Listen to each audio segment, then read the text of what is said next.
Estamos estudiando el Evangelio de Juan, capítulo 8, versículo 21 hasta el versículo 30, acerca de la incredulidad que manifestaron los religiosos del tiempo de Jesús respecto a su divinidad, y cómo esta actitud negativa de estos hombres llevaron a pronunciar estas verdades fundamentales a Jesús como respuesta a esa incredulidad.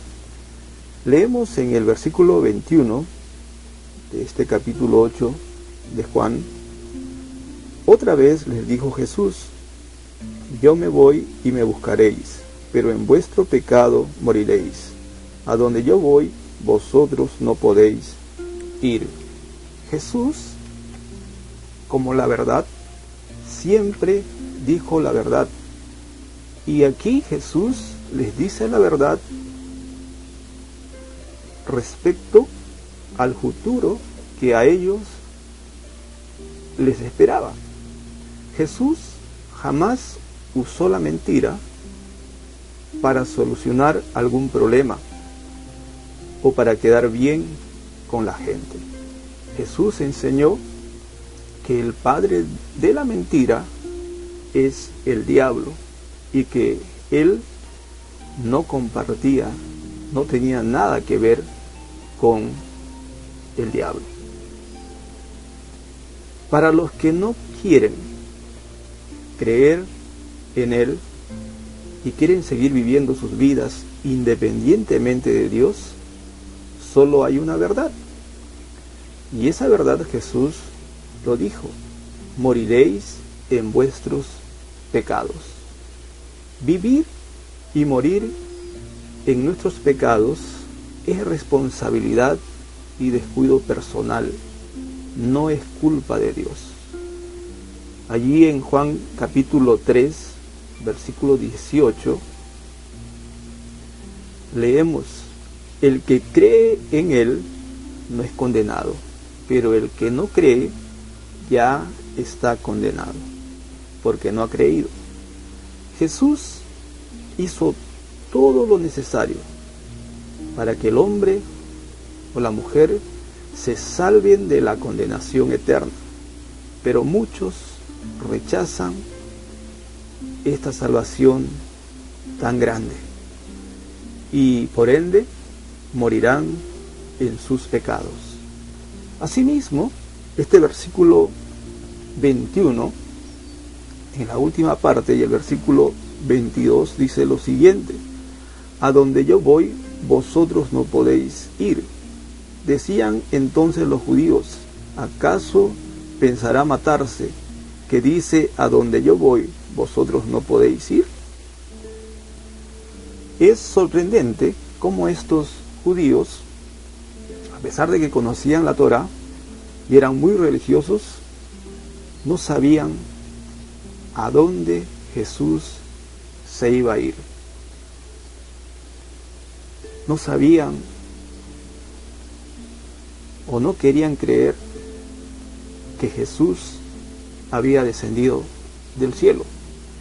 En este tiempo hay mucha gente que piensa y cree que el cielo y el infierno están aquí en la tierra y que cuando se muere todo se acaba aquí. Por ende, creen que no hay cielo ni infierno.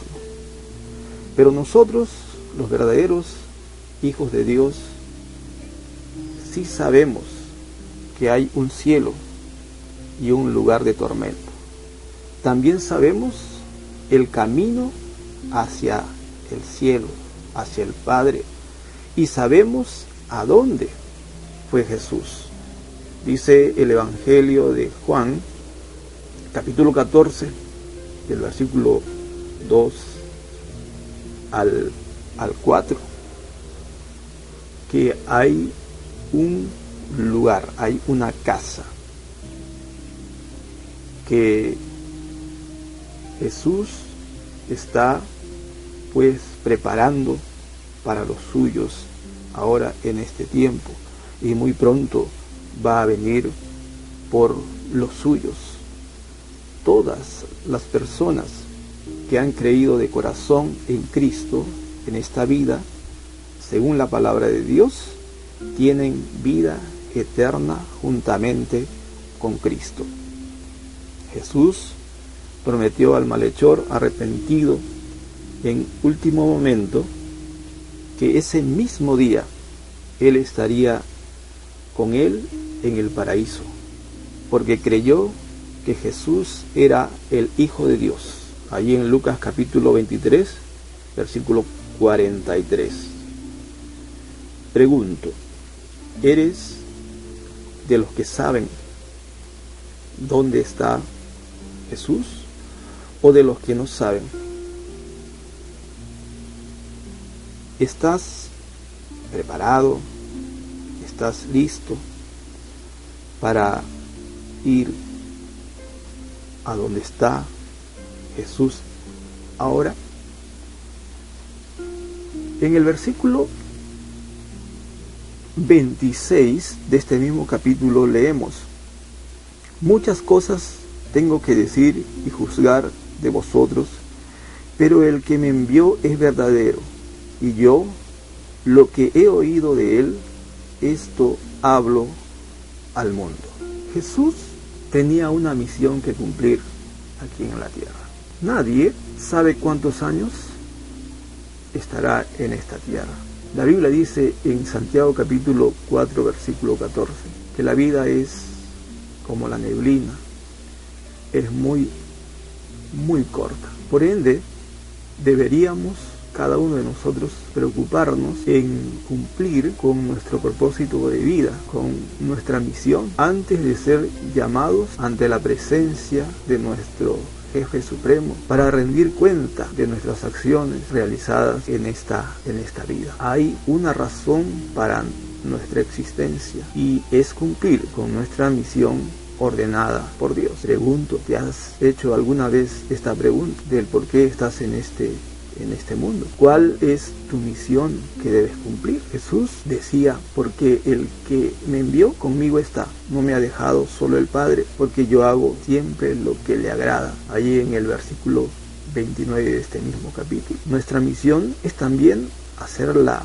voluntad de Dios aquí y ahora. La voluntad de Dios, según la palabra de Dios, según Romanos capítulo 12, versículo 2, es buena, agradable y perfecta. Dios jamás nos pedirá que llevemos a cabo algo que pueda dañarnos o esclavizarnos. La voluntad de Dios es buena, es agradable y perfecta. Esto lo vemos en la vida de nuestro Señor Jesucristo. ¿Estamos haciendo la voluntad de Dios ahora? El versículo 28 dice: les dijo pues Jesús, cuando hayáis levantado al Hijo del Hombre, entonces conoceréis que yo soy y que nada hago por mí mismo, sino que según me enseñó el Padre, así hablo. Cuando hayáis levantado al Hijo del Hombre. Jesús fue enseñado por el Padre, fue capacitado por el Padre, por Dios. Jesús desarrolló su ministerio aquí en la tierra. Jesús tenía dones,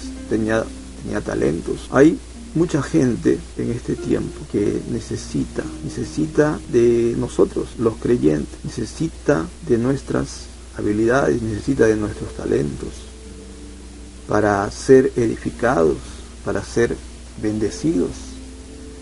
Dios nos dio a cada uno de nosotros, cuando recibimos a Cristo en nuestro corazón, dones.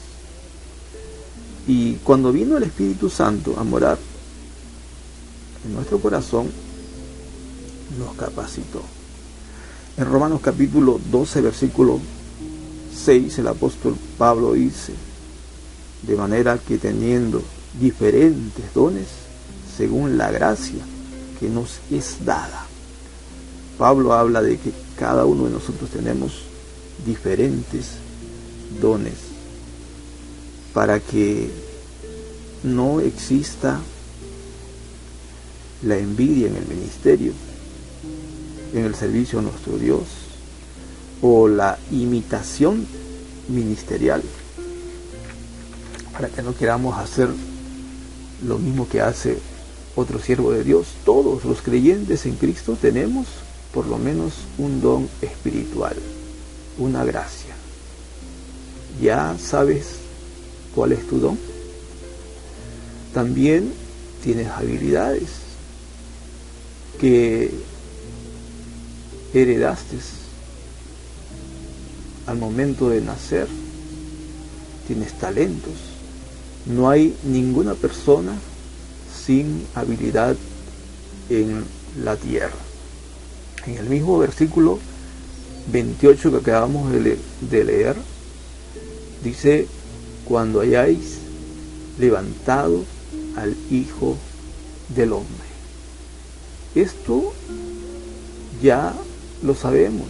Sabemos que Cristo murió, fue crucificado, murió, resucitó. Ya conocimos quién es Él. Ahora nos toca a nosotros, los creyentes, llevar el Evangelio a cada criatura. Esto involucra el evangelismo, discipulado y la obra misionera. Eso leemos en Marcos capítulo 16, versículo 15. Gracias a los avances tecnológicos en el día de hoy podemos cumplir la obra misionera con más tranquilidad, con mucho menos esfuerzo, pero lamentablemente se observa la falta de voluntad para hacerlo en la vida de muchos creyentes y aún en las iglesias locales.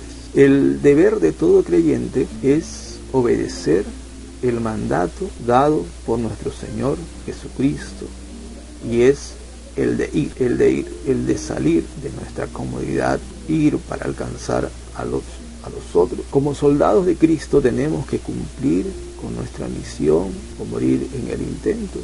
Jesús nos prometió estar con nosotros todos los días hasta el fin del mundo y nos capacitó con todos los recursos necesarios para esta tarea, para esta labor. En el versículo 24 dice: por eso os dije que moriréis en vuestros pecados. Si no creéis que yo soy, en vuestros pecados moriréis. En vuestros pecados moriréis. Jesús hace mención acerca del pecado en todas sus enseñanzas. Esto tenemos que tomarlo muy en cuenta y recordar que en nuestra enseñanza debe incluir el tema del pecado. No debe disminuir en nuestra enseñanza este tema. Es de vital importancia, porque Romanos capítulo 3 versículo 23 dice que el hombre es pecador. El pecado es el causante de muchos males en el mundo en el cual nos movemos, en el cual nosotros vivimos en el día de hoy. No es Dios.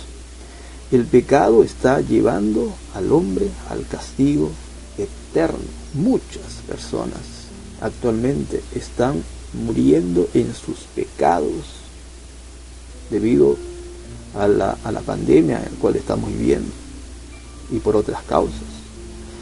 La Biblia dice que Dios ama a las personas y quiere salvarlos de la condenación eterna. Por eso hizo toda esa provisión necesaria para salvarlos, enviando a su único Hijo a este mundo.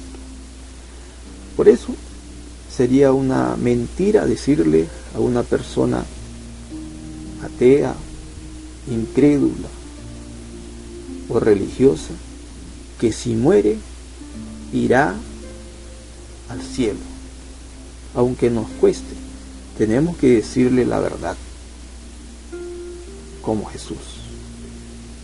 Si no se arrepiente de sus pecados y acepta a Cristo como su Señor y único Salvador, hay un lugar que le espera, y no es precisamente el cielo. Prediquemos toda la verdad sin temor en este tiempo. El versículo 29 de este capítulo 8 dice: porque el que me envió conmigo está, no me ha dejado solo el Padre, porque yo hago siempre lo que le agrada. Jesús nos habla del Padre. Jesús nos revela a un Padre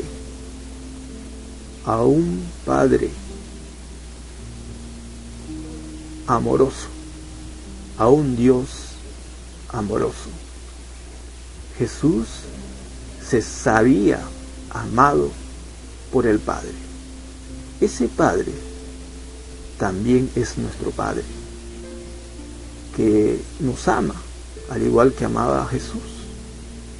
Nos protege, nos disciplina con amor, porque somos sus hijos, como dice Hebreos capítulo 12, versículos 5 al 6. Sabe dar buenas cosas a los que le pidan con fe. David decía: es hermosa la heredad que me ha tocado, ahí en el Salmo 16. Dios es así.